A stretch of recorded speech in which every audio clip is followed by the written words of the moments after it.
So good morning or good afternoon or good evening, wherever you are in the world. Talent Finders podcast would like to introduce business strategist, author and mindset master, Jonathan MacDonald. Welcome, Jonathan. Hi there.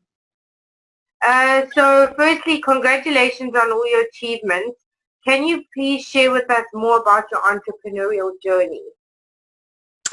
Well, when I was very young, my parents were also entrepreneurs, actually. They were retailers. They set up their own retail establishment.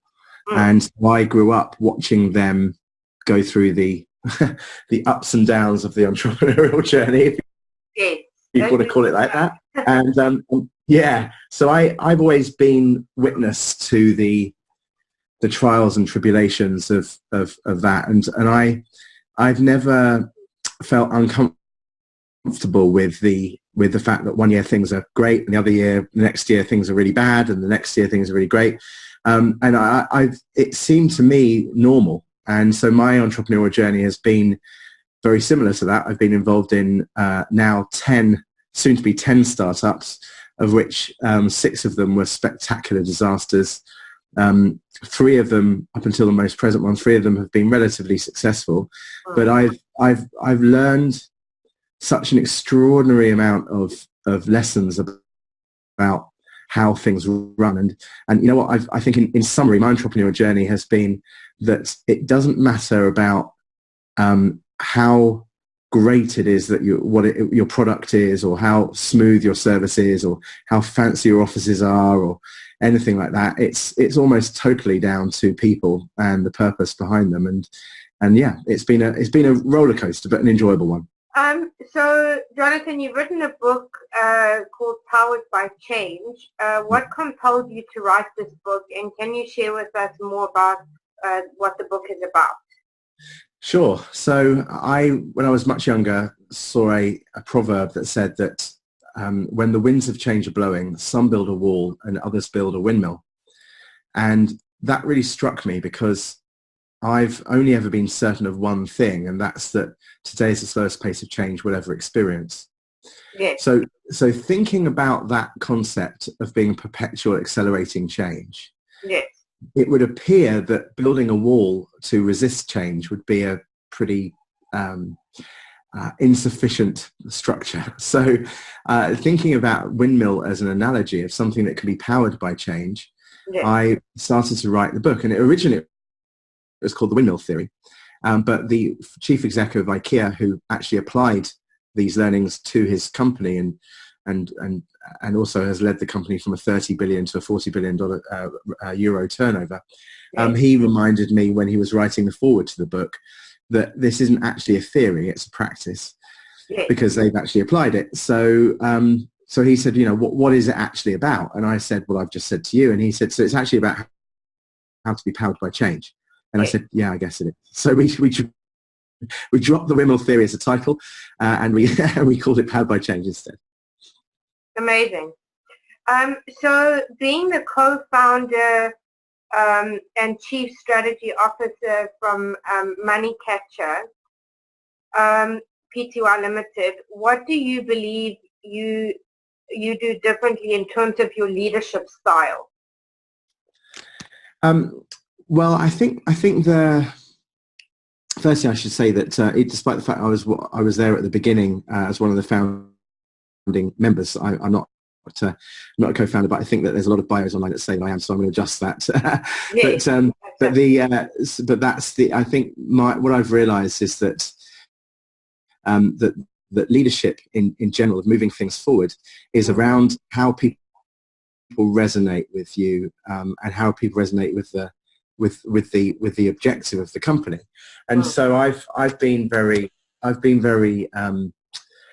sidetracked in the past by how awesome the technology is, or how swanky the offices are. But actually, leadership is around the belief systems that are in place between the staff and the management and the shareholders and the stakeholders and the customers, and the suppliers and any other partners. And so I've kind of come to realize that leadership is not only a people game, it's a belief game and a resonance game, and you can be the most effective leader in terms of bringing shareholder returns. Yeah. But if you don't actually have the people on your side, and all heading towards a similar direction, then nothing will ultimately be as successful as it could be. No, exactly. It makes a lot of sense. So Jonathan, you've also written for other publications. How did this come about, and what are some of the topics you have written about? Well, I tend to write about how people are handling change and in what context. So I've written articles about what leaders could learn from Brexit. I've written articles about what HR managers can learn from the same topic. Yes. I've written about how companies' mindset, like people inside companies' mindset, can make the difference between success and failure. Yeah. But they all, without being too overtly humble about it, they're genuinely all about the same thing, right? So it's really I'm writing things about the context of change and how we can use change as a success fuel. And I'm honoured that I keep getting asked to write these articles, because I genuinely feel that there is a need for this, and I'm glad that people are increasingly getting to realise that change management used to be a one-off thing. 10 years ago, you'd have your change management activity and everyone would come in the next day. The walls would be a different colour. You've got a new business card and your desk is in a different place.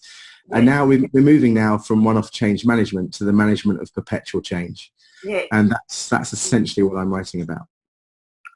Amazing. So what have been some of your biggest lessons and learnings in your career?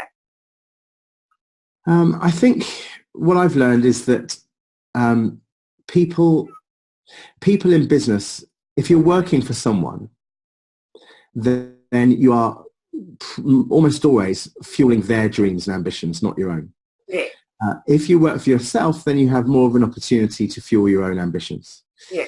And that sounds a bit of a generalization, and I'm hoping that actually that causes some listeners to think, that's totally wrong. It's totally different than that.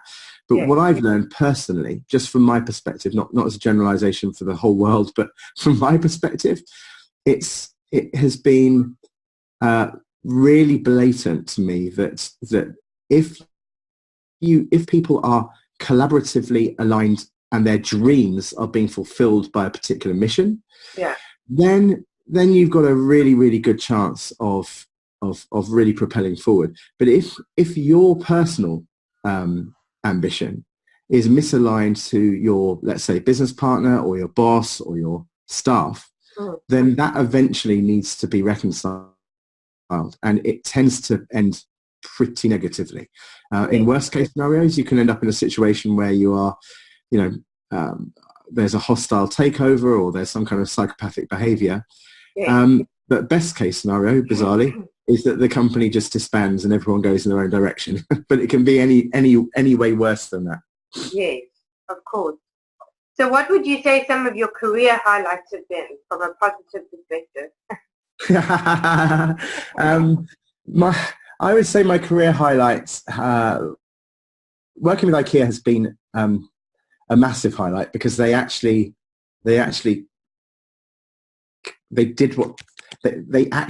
what they were guided towards activating, and they had the courage and the bravery to actually do that. I'm chuffed that they actually had the guts to go through those type of changes and have the curiosity. I've really loved the work that I've done with people like Microsoft, especially with the new chief exec coming in and the open architecture. I've been really happy to have relationships with some really cool startups, as well as startups who then became massive. So, the early days of someone like Waze, the mapping service, the social mapping service. I remember helping out Waze when there was just one person, 2 people. And same with PayPal, same with eBay. I'm really honoured about the work that I did with Ministry of Sound and globalizing that company. But really what I've done is I've formed a friendship network of 7,500 executives from all over the world. I'm honoured to have that black book, and I never use it. I never sell it. And it would not be a wise decision. Exactly right. And it's taken me 30 years to create it, right? So yeah, I'm really happy that I've been trusted by people to really help them get under the skin of issues. And so the whole of my career has been a highlight of meeting brilliant people and working with people who are a lot cleverer than me. And that's how I evolve. If I'm the cleverest person in the room, then I'm in the wrong room. So that leads me to the next question. So this is sort of an addition to what you were saying. So social media has obviously been a great tool for a lot of people, and it's helped a lot of people, but there are some negative elements to it. So what do you feel we need to do to change that narrative and to use these tools better and more responsibly? I think it's down to intention. When things go wrong, I mean, if you think about since the dawn of human innovation, which was fire on demand. Fire on demand had lots of upsides, lots of really great things, lots of opportunities. But if the intention is incorrect, then you end up burning your own cave, burning your own family, burning yourself. And I see fire on demand and social media in the same context in terms of the misuse or abuse or proactive use, positive use. It's down to the intention. If you pick up an invention and your intention is to manipulate the minds of consumers or to extract and sell as much information, personal information, without people knowing, then you end up in a situation of distrust and disloyalty. If there's an intention that is productive and positive, then the opportunity is massive. I mean, nothing is as powerful as the cooperation of free people. And I'm enamored by the idea that people are armed with weapons of mass communication now. And I think the opportunity for evolution and perhaps revolution is enabled by tools that can be used positively for the greater good. And we've got some real problems in this planet. You know, we have a real climate issue that in our lifetime we will see the outcome of our behavior. It's not for the next generation. We will actually witness the consequence. Similarly, there's more access to mobile phones in the world than running water, and that's an enormous problem. We have huge sanitation issues across rural India and sub-Saharan Africa. We've got a huge death rate problem. People are living longer than ever, and the drain on natural resources is exponential. So if we can use the tools that we have to address the real issues, then I think we have an opportunity to evolve as a better human race. Absolutely. So that leads me to the next question. What compelled you to write the book, and was this an organic process for you? Well, it's my fifth book, and the last four were spectacularly unsuccessful, which my therapist calls learnings. So I'm happy that I kept at it. I was convinced by a publisher, big, huge publishing house, to write this book. I said to them that I'm not a really good writer. I've sold very few copies of my other books. I don't think anyone really likes my writing style. I'm not even sure I like my writing, so I can't give these things away. And they said, well, no, you're a good writer. It's just you have really bad marketing. And so I was like, what do you mean? I do my own marketing. I'm great. And they said, well, you'd have sold more than 17 books if you actually were any good at marketing. So I was like, okay, all right, fair enough. And so, kind of swallowed a bit of pride and swallowed a cup of concrete and basically went through this process. And I already had Powered by Change in my head. So saying it out loud, I mean, what I did was I actually said the book out loud as a giant presentation to a brilliant writer who just writes down what I say. So he's not a ghostwriter per se. He doesn't write the book for me. He writes down the words that come out of my mouth in the order they come out at. And then he says, but when you said that, what do you mean? And when you said that, what do you mean? Or have you got any evidence of this point? And I love that process. And so that was really cool. And the book sold extraordinarily well and became a Sunday Times bestseller. It won the Business Book Awards in earlier this year in 2019. And it's translated in different languages. I've done the audio books. It's on Audible through Amazon. So it's been hugely successful. And I'm now writing my next one. And I'm, again, it's what's in my head already. So I think of these things all the time, and I construct thought pyramids, and so when I end up speaking it out loud, I've kind of thought things through. I was also kind of encouraged by doing my neuroeconomics course at the Russian School of Higher Economics, finished earlier this year. And so in neuroeconomics and how we make decisions, I've been able to use my learnings from that course, where I graduated with a 98% score, into this book that I'm writing now. So I can actually integrate some of the more scientific elements. And so rather than just be about business, which Powered by Change was essentially, although to be arguably you can apply it to life, the next book that will come out hopefully at the end, but last quarter of next year, 2020, will be much more usable as a person, but actually for anyone who's curious about how we think, and will offer a whole bunch of frameworks and thought patterns. Essentially, the overarching concept is to use thinking as a muscle. And we spend a lot of time in the gym and use our muscles as muscles, but there's another muscle group, I think, which is thought. Yeah, absolutely. So that leads me to the next question around leadership. So leadership is such a big point of discussion, or lack of leadership these days. What do you believe needs to change, not only in business and entrepreneurship, but also in all aspects on a global scale? I think that what needs to change, I think, is that people individually, and thereby making up the whole, people individually need to spend more time inwardly reflecting and learning as they do outwardly. And I think we need to understand ourselves more. A lot of people would say that we should all work together and collaborate together, but actually people are ultimately selfish, and we have our own survival as our priorities, even if we are extraordinarily collaborative and involvist. So if we can look inside ourselves and actually consider, what do we personally stand for, and what do we believe in, and what is our potential? Then I think that we have an opportunity then to form greater bridges between cultures and societies, and form better governments. And I know it sounds like an ideology, but the state of the world we are in at the moment is a result of a lack of ideology. So I think if we look at what's happened in certain countries, South Africa being one of note, we could also say that Tibet is another, and various parts of South America or others, where there's been a lack of, or a twisted ideology that has gone so far down the wrong path that actually the only way out of that is to supplement that with a new ideology.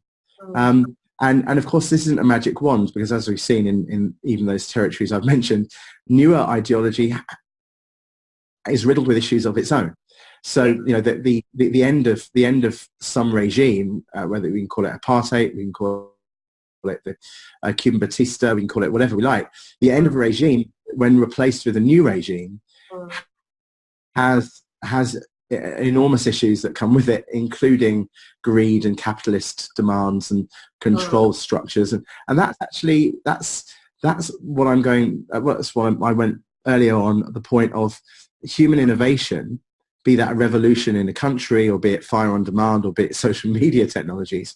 Human innovation has risks attached to it, dependent on our level of clarity of intent.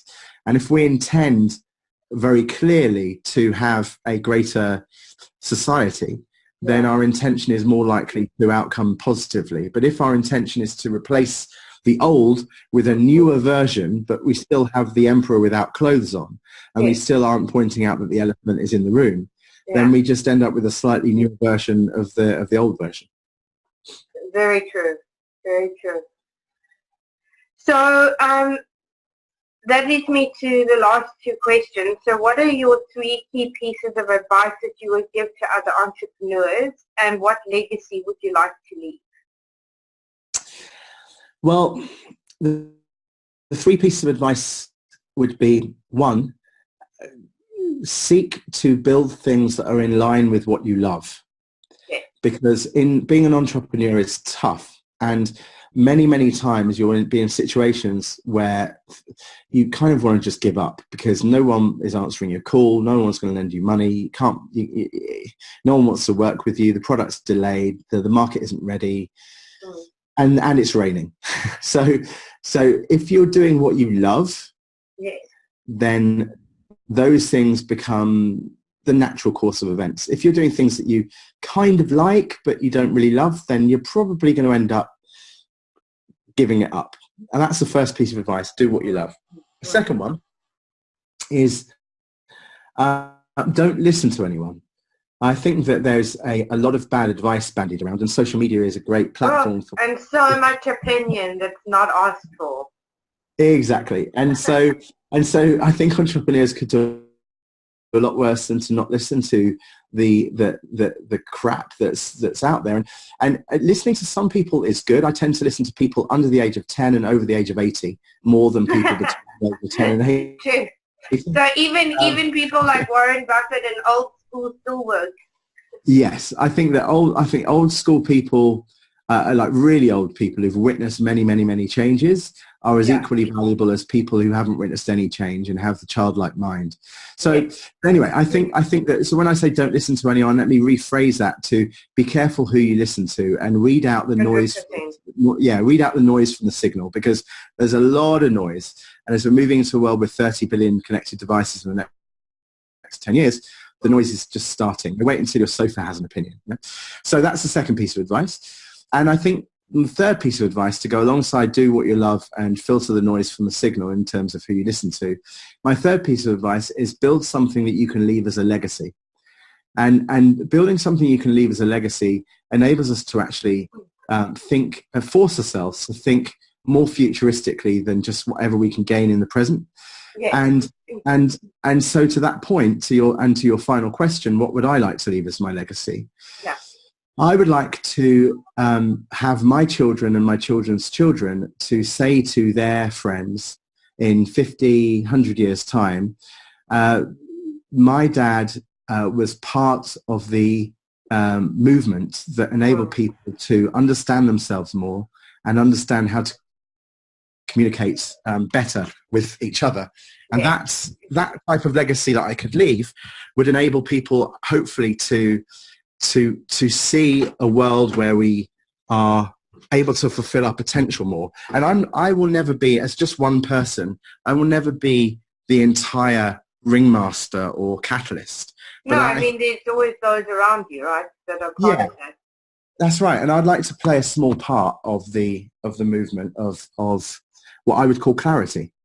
And if we can all play a part of enabling our own personal clarity, then it doesn't need to be a giant corporate structure that does that. I'm not looking to invent the next search engine or the next social media network. What I would like to do is be very, very small cog in the wheel of enabling people to gain clarity in their own lives. Yes. Well, thank you so much for joining us today, Jonathan, and hopefully we can have you back in the future and see where you are and what projects you're working on. Thank you. Love to do that. I love speaking to you, Karen. I think you're brilliant, by the way. Anyone who's listening to this as well, because Karen probably doesn't ever promote herself. She is a brilliant person, and I think a PR expert as well. And I think that the ability that Karen is enabling people to match talent with opportunity is world class. And so, Karen, I think you're excellent, and more people should be praising you for what you do. Thank you so much, Jonathan. I really appreciate it. You're welcome.